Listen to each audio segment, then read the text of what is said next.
Great. Thank you, Dr. Kreider. Then I'll call to order the August 18th, 2020 meeting of the Carlynton School District Board of Directors. First order would be a Pledge of Allegiance. And since last time we celebrated a newly minted doctor within our ranks, Mr. Mantich or Dr. Mantich, are you available to help us with the pledge tonight?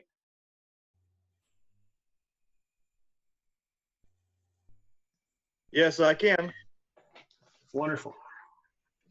Go ahead when you're ready.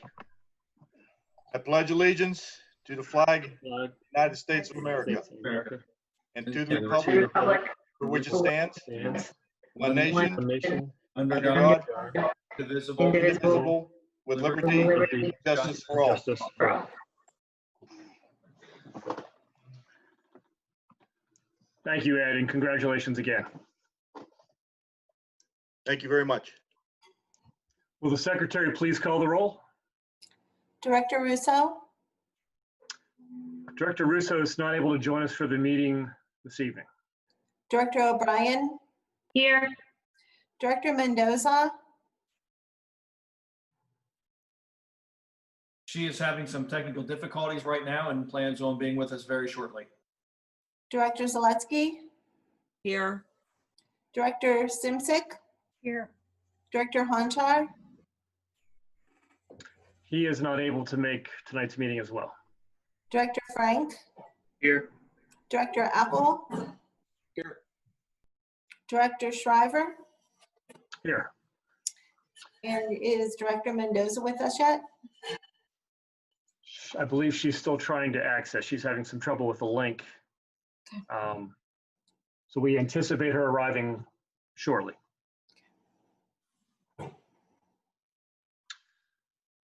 With the roll call finished, I'll note that at the beginning of each meeting, we invite the public to ask us any questions about items that are on our agenda for this evening. So, Mr. Jones, is there anybody in the audience that has a question on an agenda item? Doesn't look like it, but just as a reminder to the attendees, if you just click the raise hand button in your toolbar that is linked with Zoom, we will recognize you and allow you to ask any questions. Correct. And at the end of the meeting, we have a period where citizens can ask any question, including items not on our agenda. So if there are no questions, we'll move on. Mr. Jones? There are none. Good to go. Very good. Thank you. All right, moving on to the next item, looking at our minutes from our previous meeting. I'll entertain a motion to approve the minutes of the August 11th, 2020 meeting as presented. So moved. Moved and seconded. Any discussion? If not, we'll vote. All those in favor say aye. Aye. Aye. Opposed, nay. Motion carries. Thank you. I'll report that we had an executive session prior to this meeting where we discussed real estate, personnel, and negotiations issues. I'll now turn to our superintendent for the superintendent's report. Thank you, Mr. Shriver. Mr. Jones, if you could pull up the superintendent's report, please, that would be appreciated.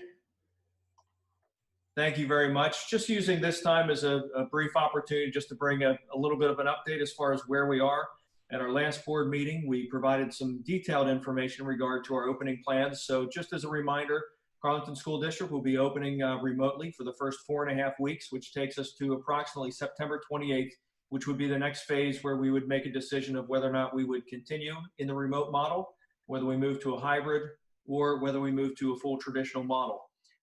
Information is currently being assembled by the Allegheny County Health Department, who provides us with weekly updates, daily updates also, and we will use that information to help guide our decisions in moving forward.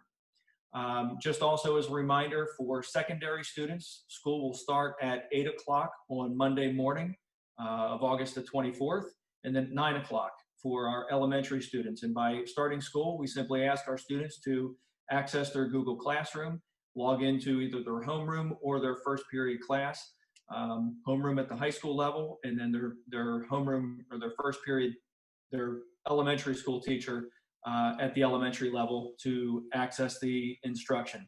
Our teachers reported back today. It was exciting to see everybody back in the schoolhouses.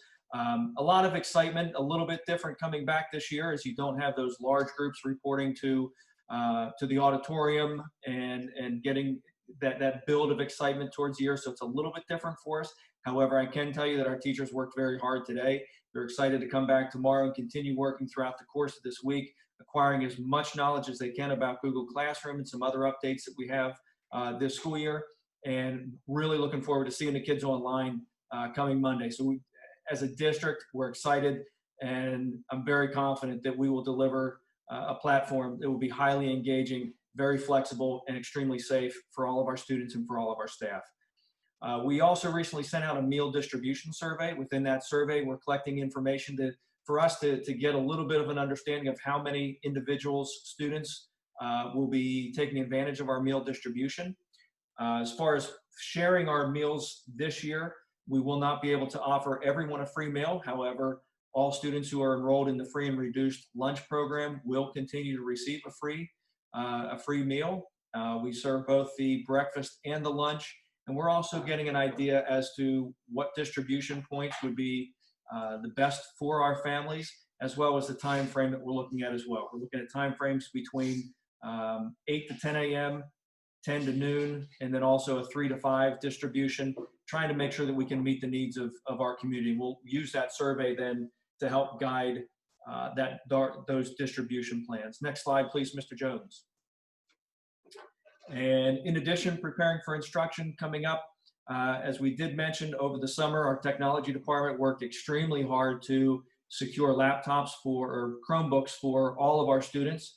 All of those Chromebooks have come in, they have arrived. We are currently imaging some of the final Chromebooks just to make sure that they are ready to go, and they will be ready for distribution this Friday and Saturday. So the two points that we have for distribution there are Crafton Elementary School and Carnegie Elementary School. So that will be the two main places. Our high school level students will report to at Carnegie, the Charles Street entrance. And then at Crafton, we're using the rear entrance to distribute to high school 7 through 12 students. And then elementary students will report to the main entrance. To reduce time, we did send paperwork out in the mail. That mailing went out this past Friday. Most residents should have received those on Saturday. And if you fill out that paperwork ahead of time, it's a front and a back.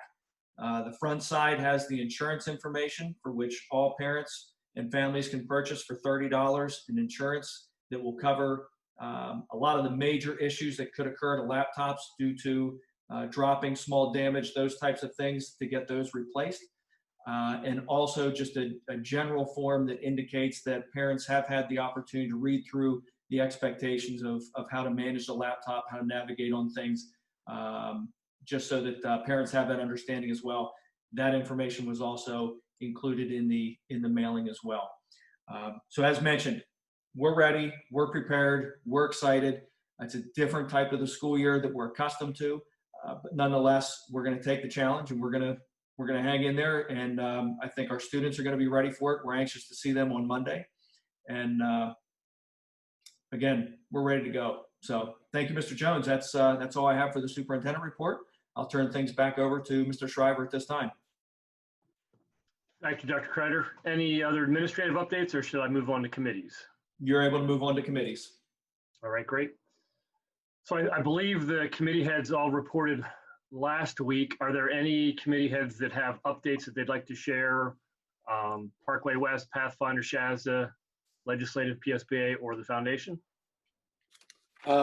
So this is Director Apple. So we had a brief meeting, and boy, do I mean brief, on Thursday for Parkway West. I think we got out of there in 5 minutes. It was, anyway, not a lot to talk about, but we did talk about the plan for reopening Parkway, which, you know, the information has gone out to Parkway kids and parents. It looks like the enrollment for this year is in the 950 area. So a pretty robust enrollment in the Career and Technical Center. And that's about all that's new from this week. Thanks. Thanks, Director Apple. Any other director have updates? Yeah, Jim, as far as Pathfinder, Our monthly meeting will be tomorrow night, so I'll give you a report the next month. Fantastic. Thank you, Dr. Hunchar. Dr. Zaletsky or Simsik? I actually had something, Jim. Just a little bit on the legislative side. Little public service announcement. The governor Is reminding parents and caregivers that students should have their immunizations before starting the school year, and that this year it might be a little bit more difficult to schedule appointments to get that done due to all the health concerns surrounding COVID. So they just want to make sure they get the message out there to get the immunizations taken care of and make those appointments early. They're also recommending that if people have lost their insurance due to loss of employment, that CHIP or Medicaid could fill in the difference there. So just wanted to make sure that people are thinking of that at this time of year before school starts.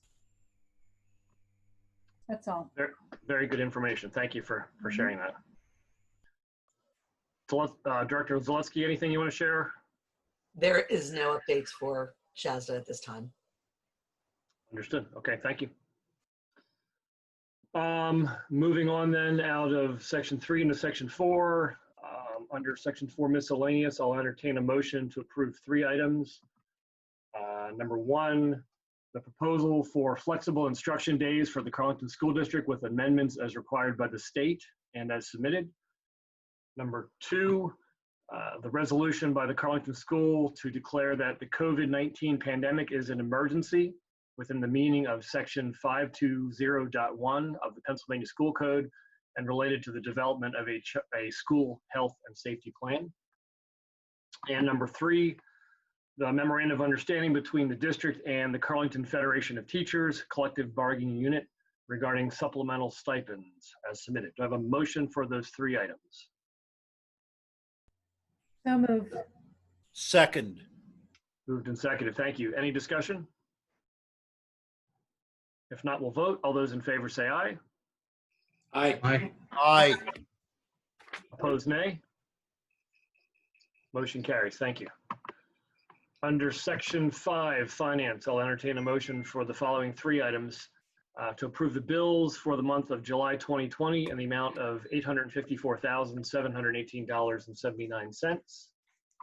Number 2, to approve the athletic fund report for the month of July 2020 with an ending balance of $4,599.95. And number 3, the activities fund report for the month of July 2020 with an ending balance of $89,855.47. Do I have a motion for those 3 items? So moved. Second.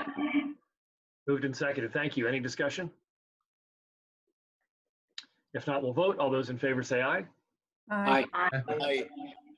Opposed, nay. Motion carries. Thank you. Under section 6, personnel, I'll entertain a motion to approve the following 9 items. Number 1, the 2020-2021 athletic supplemental list with new and returning sponsors as submitted.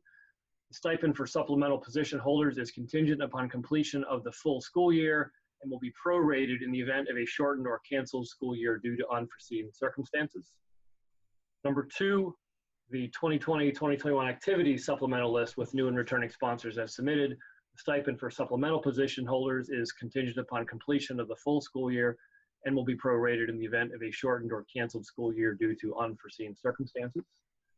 Number 3, award a professional employment contract to the following educators for attaining tenure status with 3 years of satisfactory service under the terms of the CFT Collective Bargaining Unit Agreement.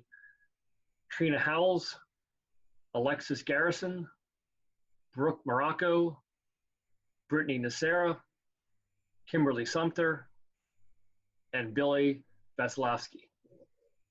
Number 4, to approve the special education teacher Pamela Stone for the position of homebound instructor for a student for 5 hours per week beginning August 24th, 2020 at an hourly rate of $40.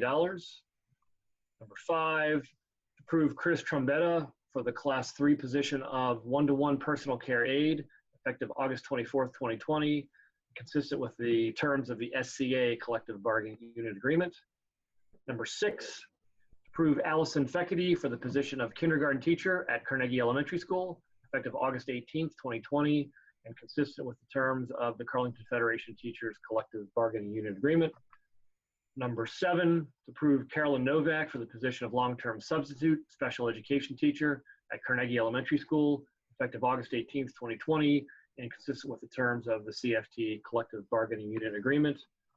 Number 8, letter of intent to retire, to approve the letter of intent to retire as submitted by paraprofessional Kathleen Schneider, effective August 31st, 2020, under the terms of the SCA Collective Bargaining Unit Agreement.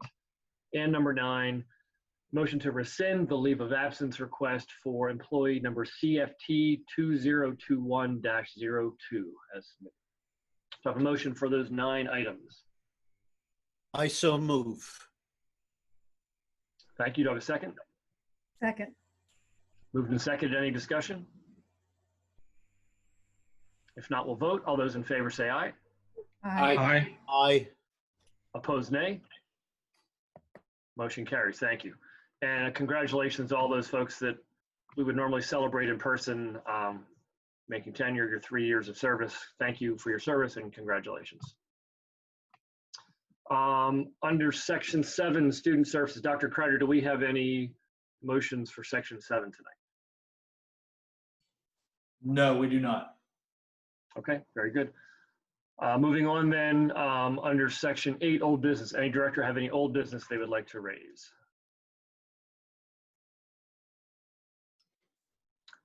Hearing none, we'll move on to new business. Any director have any new business they would like to bring up?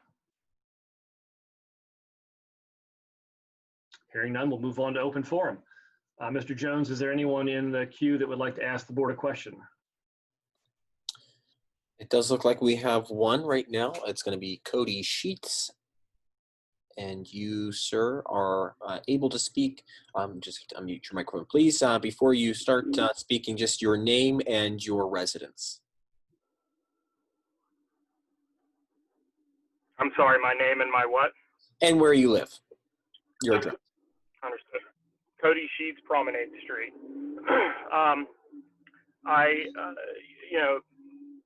The president knows I've spoken to him on many times, and I'm sure that the majority of the board knows that I've spoken to him many times. And I want to know why the land on Steuben Street is, totally being, behind, for lack of a better term, sold on your part behind closed doors. I want to know how board members have known about this deal for 3 years without the public knowing anything about it. And now that this thing is out and in the open, Carlynton Council would like to have a public forum meeting with the school board to explain any kind of, little looming rumors or any questions that people might have. And, in my emails with you, Mr. President, it's been very clear that that's not what you want to do, and that, you stay out of those things. But the reality of the matter is that the school board owns 2/3 of that property. And if you want to get it sold and get it sold quickly, then a meeting with citizens of Carlynton and the Carlynton Council may help you to get that done, because people just want an explanation. People want you to be transparent about what you're trying to do, not go behind closed doors and talk to Mike Crown or some other council member without a quorum available to speak about it. This is a public issue. So now you guys need to make everything public, and I implore every single one of you tonight to put on the table, to vote, to at least start some sort of dialogue between yourselves and Carlynton Council to make this meeting happen in a public place so that Carlynton can ask questions and transparency can be seen for what you're doing. And on another note, I want to know how, since you're having so many financial problems within this school district, and I love this school district, how are you expecting in years to come up with all the money that you so direly need? How many more things are you going to cut, and how many more opportunities are you going to just take from the kids that go to your school district by continuing to just pretty much ignore this problem and scrounge to find money wherever you can? And that's all I got. I'd appreciate an answer. So, Mr. Sheets, I'll give a brief answer to several of your points there, and then I'll look to our superintendent or our solicitor to add additional comments, or any board member to do that. I respectfully disagree with several of your assertions. Trying to keep this as brief as possible. This board has been very proactive. First, addressing the financial issue. This board has been very proactive for, I would say, 5 or 6 years in watching the pension costs and other forced mandated costs on school districts rise and increase, and our ability to raise revenue to match those expenses has been limited. So this district has been very proactive and very measured in its approach to that. And I think in our last meeting, one of our directors noted that we've had a very but somehow the public doesn't know that you've been proactive about it. Doesn't that seem a bit funny? The public doesn't know how proactive you've been about it or about any of the strides you've made. Also funny how, listen, here's the thing. In your email, you told me that, there might be some discord and maybe things aren't getting said, that you talk to council, and see, that's where the problem lies. You don't talk to one individual person inside council and then decide a job. You talk to all of council at one time, because then things get skewed. Opinions get put into place. Perspectives are substituted for insight and understanding. So this is an absolutely necessary thing. I don't care how diligent you've been in planning this thing. I care that no one knows what you're doing. No one knows. Because you and I both know that citizens don't come to your meetings on a regular basis. He needs to be muted if he's going to be abusive and talk over other people. Abusive. Abusive. Well, okay. I'm sorry. This is Marisa Mendoza. So I just stopped being the treasurer and the chair of the finance committee. So Mr. Sheets, I understand what you're saying. Not everyone comes to meetings, but there's records of everything. And when I started, one of the things I did start several years ago was a separate meeting, finance committee meeting of the board as a whole, that we met regularly and that we put all our information out there, all our data, all our PowerPoints. People emailed us, we addressed all that. So I want to think that I've been working hard to have this group continue to be very transparent. I will say I'm very surprised at some of the things that I've been hearing at council and lack of communication. I've always been open. A lot of board members, if anybody addresses us, even on the street, we're very open and we talk. To say that this is behind closed doors, it's always been a partnership. Our group works cohesively. I don't know what's going on with council. I've seen lots of comments on Facebook about how they outwardly fight inwardly. It's kind of hard trying to work together. But I want to say from our end, we've always strived to put everything, not just on the website, not just in personal emails, but all of us are reachable. I have read, we do keep eyes on what we see on Facebook, some of us who are on Facebook, and I try and address that. I try and bring that to the group. I've seen some of your work and your wife's postings and everything. I appreciated that she had put out, inviting people to come to our meetings tonight. And I hate this sentiment that we're not responsive. I mean, we're parents just like you guys are. We're taxpayers just like you guys are. And we're trying the best that we could. I don't feel like it's been behind closed doors. I mean, there's some things that are privy by law, legally what we can talk about. But we had our open meeting way last year.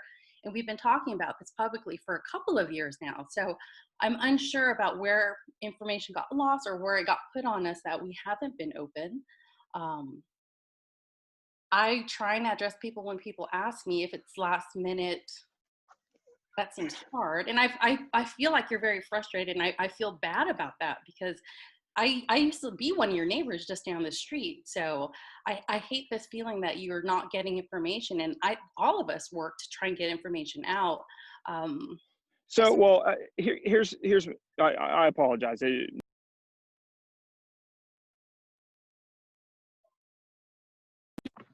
I am, much less concerned about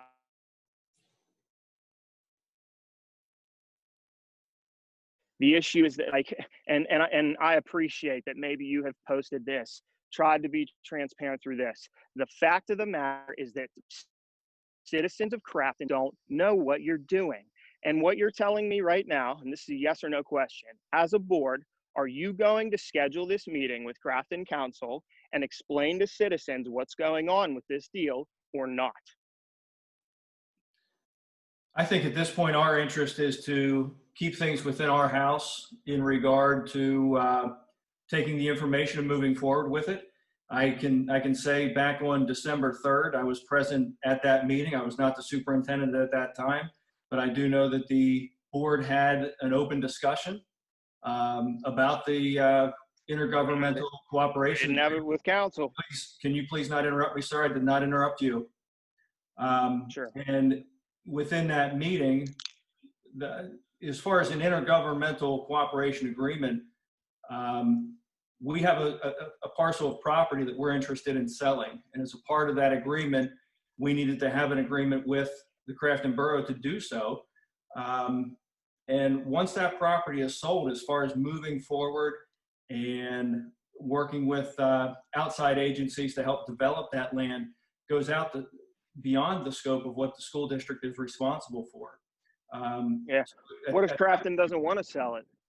Then the property doesn't get sold. That's the way Right. That's the way it's Right. written up.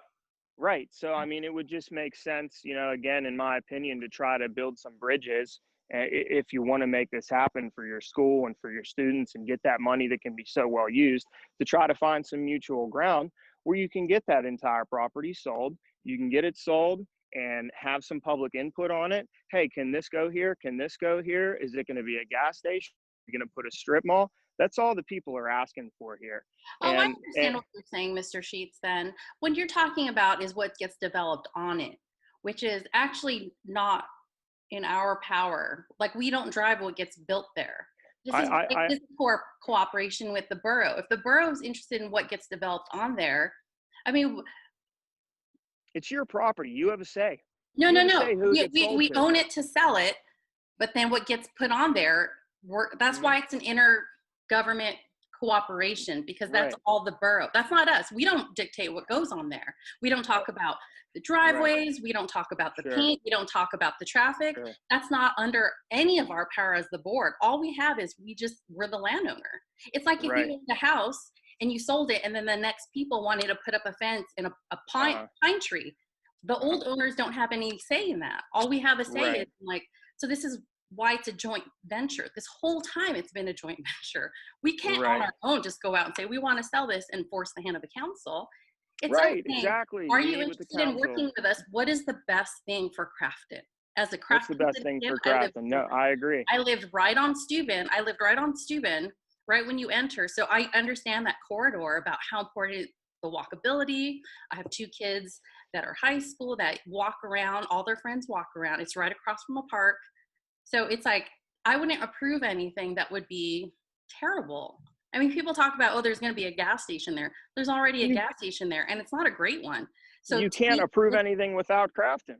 Right. And so this is why, for them to say that they're completely unaware, it's kind of confusing for us. Like, well, what do you mean it's unaware? It's interesting too, talking about the financial situation, because I'm actually kind of proud of our school district the past few years. We've tidied up our budget. We have a business manager who's gone through a lot to improve our finances. So we're actually one of the last school districts in the entire county that took out loans. For the longest time, we had no debt. Right. And that's because your taxes are 28 mils and you're totally robbing citizens of Carlynton. And so that's how that works. Right. That's how you pay for it. You just take more money from me. And so before transitioning to the next person that has their hand raised, Mr. Sheets, one thing I can share with you is that Carlynton is holding a community workshop series starting next week to collect feedback from community members. More information is coming soon from the borough at their website and also from Savvy Citizen. Okay, cool. Hey, don't expect you're getting rid of me, guys. You'll be seeing me. We always appreciate feedback from our community. We greatly appreciate. I'm gonna give plenty of it. Don't worry. Thank you very much. As long as you're polite and respectful, you're very welcome to add your comments. If you're not, then I don't think any of us have to listen to abuse. And that's you're walking a thin line as far as that goes, because you're right on it. And Mr. Jones, I believe someone else had their hand raised. Yes. Dr. You guys Kreider, ain't doing what's right. You're not doing what's right. and Dr. Kreider, one correction I want to put in there is I went back as far as 2008. Our tax millage rate was never 28 or above. So just a correction there.